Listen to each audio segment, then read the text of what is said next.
Okay, we're going to talk about birds now. We're in the class AVs, and of course we know there's a lot of diversity in the bird class. Um, these are the only vertebrates that have feathers, and that's because they fly. And they also have a very active metabolism. Um, they have a lot of traits related to being able to fly and their active metabolism. They don't have teeth. They do have those horny beaks. Their stomach is large and muscular. And of course, we've already mentioned the feathers. They also have, they lay large amniotic eggs. And whereas the reptile egg was leathery, the shell was leathery, theirs is the hard shell. Their skeleton is very strong, but it's hollow so that it doesn't weigh much, and they have a keeled sternum to support those breast muscles that they use in flying. Their heart has 4 chambers, just like mammals. They have a one-way respiratory system, and this is the first group of animals that we've talked about that are endothermic or warm-blooded. Their temperature is not the same as their external environment. It's a constant internal body temperature. We are still in the same phylum, Chordata, and the subphylum Vertebrata, and there are about 10,000 species in the class AVs. Now, the first order we're going to look at is Anseriformes, and these are your aquatic birds, your waterfowl. So we're talking ducks, geese, swans, screamers. We find them everywhere except in Antarctica.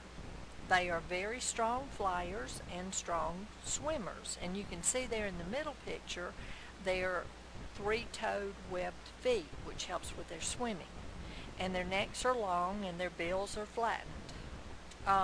They do molt all of their flight feathers at one time. So for several weeks they can't fly because they don't have any feathers. And there are many species that are migratory. They'll head south in the winter and go north in the summer months. They are easily domesticated. We find a lot of them on farms. A lot of times, because they're waterfowl, they make their nests near the water's edge, and they're solitary nesters. They are herbivores, although some of them only eat insects. And a lot of people like to feed them bread, but there's no nutritional benefit to eating that bread, and they can actually die from eating so much bread that they don't eat the things they need for their nutrition and die of malnutrition. The second order is the Passeriformes, and these are the perching birds, and this is more than half of the bird species. We often call them songbirds. There's about 5,300 species. They are found everywhere with the greatest diversity in the tropics. They can weigh anything from about just a few grams up to 1.5 kilograms or 3 pounds.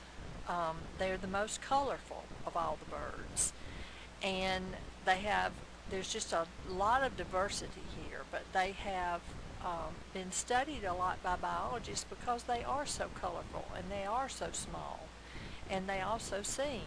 So a lot of biologists have studied them a lot. They have a unique sperm morphology that we'll talk about in a minute.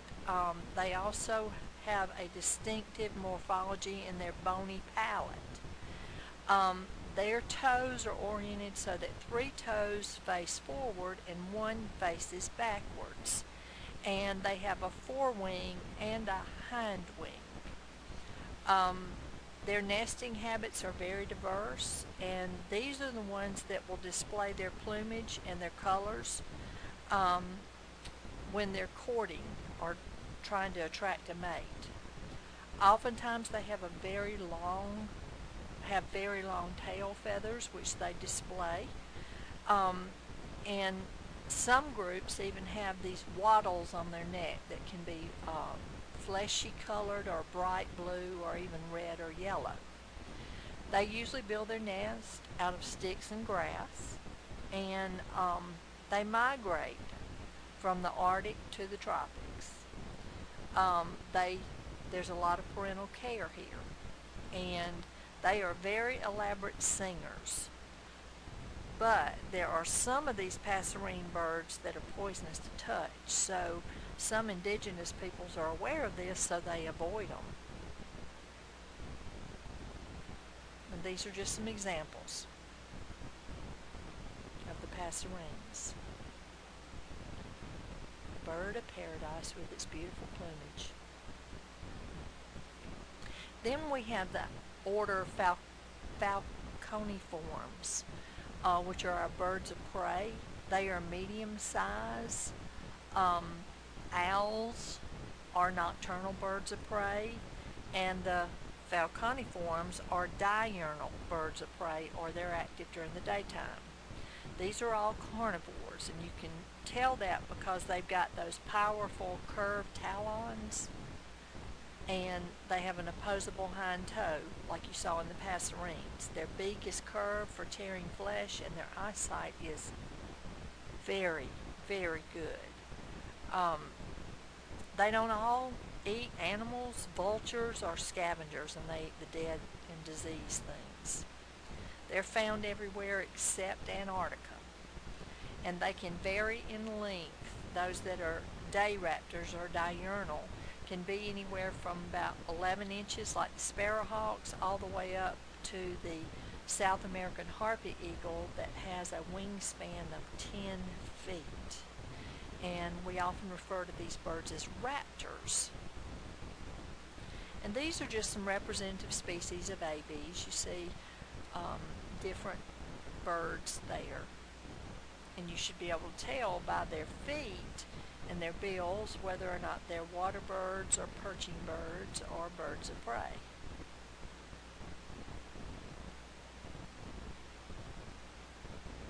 And in the aves class, usually the male is the most colorful and the prettiest because he's got to attract the female.